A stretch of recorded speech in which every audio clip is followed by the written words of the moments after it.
Hi friends, welcome to our channel random బాజ్. ఎప్పుడెప్పుడా అని వెయిట్ చేస్తున్న బుల్లితెర ప్రేక్షకులకు బిగ్ బాస్ గురించి ప్రత్యేకంగా చెప్పాల్సిన అవసరం లేదు. ఇక ఈ రియాలిటీ షోకు ఉన్న క్రేజ్ అంత ఇంత కాదు. ఇప్పటివరకు బుల్లితెరలో ప్రసారమయ్యే ఏ షోకి కూడా ఇంత క్రేజ్ రాలేదు.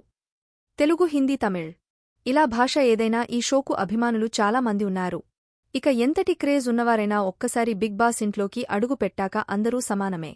ఇక తెలుగులో ఇప్పటివరకు విజయవంతంగా 7 సీజన్స్ పూర్తి చేసుకుని 8వ సీజన్ కోసం సిద్ధంగా ఉంది. దీనికి సంబంధించిన ప్రోమో కూడా తాజాగా విడుదల చేశారు.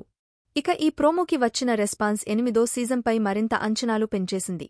అయితే ఇప్పటివరకు మనకున్న సమాచారం ప్రకారం బిగ్ బాస్ 8వ సీజన్లోకి నయని పావని కంటెస్టెంట్గా హౌస్లోకి వెళ్లనుందని టాక్ నడుస్తుంది. గత సీజన్లో వైల్డ్ కార్డ్ ఎంట్రీ ద్వారా హౌస్లోకి వెళ్లిన ఈమె ఒక్క వారంలోనే శివాజీ గారితో బాగా కనెక్ట్ అయ్యి మంచి ఫ్యాన్ బేస్ సాధించింది. ఇక ఆ తర్వాత ఏమైందో తెలియదు కానీ వెళ్లిన వారం రోజులకే ఎలిమినేట్ అయి బయటకు వచ్చేసింది.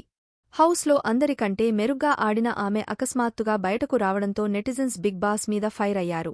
అందరూ కలిసి ఆమెను ఎలిమినేట్ చేశారంటూ ఒక రేంజ్లో మండిపడ్డారు. ఇది అన్ఫెయిర్ ఎలిమినేషన్ అంటూ అప్పట్లో సోషల్ మీడియాలో తెగ రచ్చ చేస్తూ పోస్టులు పెట్టారు. ఇక ఆమెకి ఉన్న పాపులారిటీని దృష్టిలో పెట్టుకుని బిగ్ బాస్ టీం ఇప్పుడు మరోసారి హౌస్లోకి పంపించనున్నారంటూ వార్తలు వస్తున్నాయి. మరి దీనిలో ఎంత నిజముందో తెలియాలి అంటే ఇంకా కొన్ని డేస్ వేచి చూడాల్సిందే. మరి మీలో ఎంతమంది ఈ భామ బిగ్ బాస్ హౌస్లో అడుగుపెట్టాలని అనుకుంటున్నారో కామెంట్ రూపంలో మాకు తెలియజేయండి. ఇలాంటి మరిన్ని లేటెస్ట్ బిగ్ బాస్ అప్డేట్స్ కోసం మా ఛానల్ని ఇప్పుడే సబ్స్క్రైబ్ చేసుకోండి.